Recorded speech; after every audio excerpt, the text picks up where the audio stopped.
anywhere, look at the billboards. A huge percentage of them are owned by Lamar. There's a little green thing at the bottom. It says Lamar. They own a lot of digital billboards, which are incredibly profitable. And what you can do here, and this is why I like buying this in this market, is you can look to 08, 09. And you can see that in 08, they were earning $1.2 billion. In 09, that dropped to 1.0 billion. You can stress test for a long, prolonged recession. You can look to the pandemic. In the pandemic, 2019, they were earning 1.63 billion. 2020, 1.56 billion. Now they're up to $2 billion of revenues. It is a terrific company. Sean Riley, the CEO, presented at a JP Morgan conference a few weeks ago. I've followed it forever. I have never heard him more enthusiastic. So here you go. $7 and change of funds from operations, $4.80 dividend, 5.5% yield. I don't know what more I could give you in this kind of environment.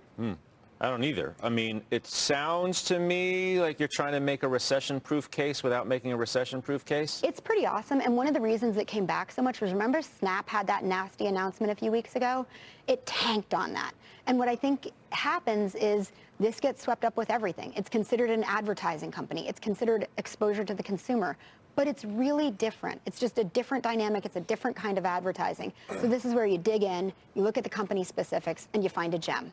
I'm looking at it right now. I'm trying to see what the performance is of late. So it's down almost 30% year to date. So what you're also suggesting to me is that the stock is already pulled back in anticipation of the slowdown. Right. Okay. Right. So that's why I was saying, well, why do it now? Why don't you wait and see what really happens with the economy? But you're also saying, well, the stock's already moved. Well, that gets to another point that you made earlier when you said we've got all these questions coming in. There won't be good answers for several months. I think the thing is, once we get good answers, the market's going to have taken off. Yeah, see, that's why I sort of in part posed that question. It's like, if you're going to wait, if you think you're going to wait until we have a definitive answer on soft landing or not, the market's likely moving well ahead of you. Right. Yeah. And that's where they always say investors look out 9 to 12 months. So you buy this, you look out 9 to 12 months. You look out, frankly, tomorrow on this one. Okay. You've got a pretty decent picture. Jason Snipe, you have a new buy. Tell me. Yeah, I bought AutoZone. I sold it actually last summer and bought it again this week.